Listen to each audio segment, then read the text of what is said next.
Painit ko muna yung sasakyan. Kasi may pasok ako ngayon.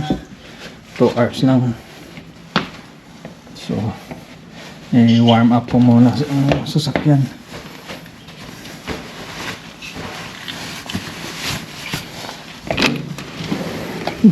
Yan, delikado to. Nagme-melt ng iba. Kahapon, nano ko to. Pinala ko. Nilinis ko yung huluwi namin.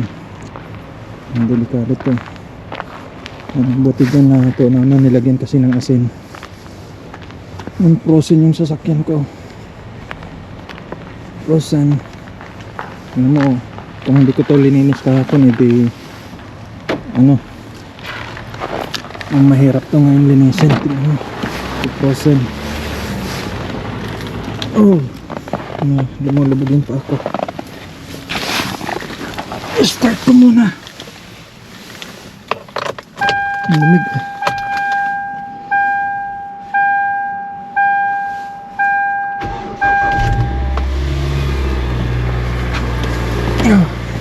Lumayan muna.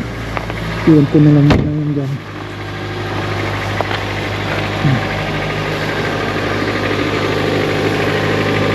Lamig.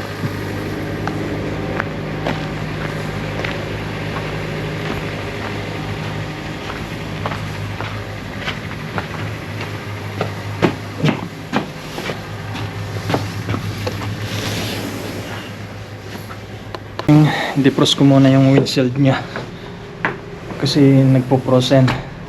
Pina-under ko lang kanina siya yung sasakyan kasi para uminit. Winarm up ko ngayon. Di-defrost ko na yung windshield. Mainit na siguro yan. Ano, sobrang frozen. Wala ka makikita sa loob niyan. Frozen siya. Makikita nyo, inangat ko yung wiper nya kasi para hindi dumikit. Ngayon, yun ko yung defrost nya. Windshield.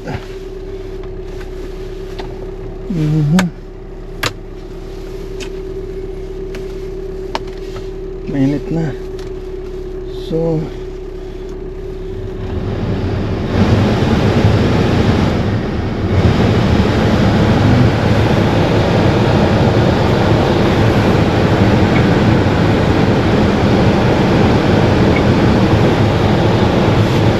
iwan ko muna yan.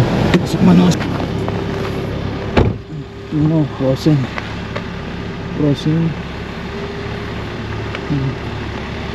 Wala. Tingnan natin ito mamaya. Tunaw yan. Frozen.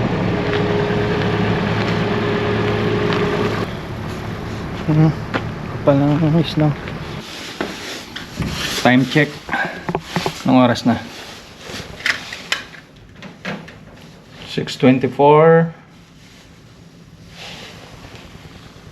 -11 ang temperature ngayon. Kaya sobrang lamig sa labas. Na, Hangat pa yung windshield mo. Maging pasok ko ngayon, pero usually pasok ko pang gabi ako. Ngayon 4 hours, Friday. Yung pasok na na-defrost na siya. Kusang natunaw yung yelo. Bababa ko na yung ano ko, windshield.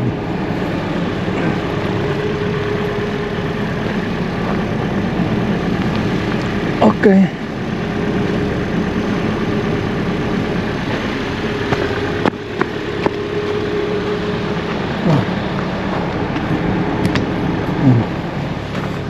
Madilim pa.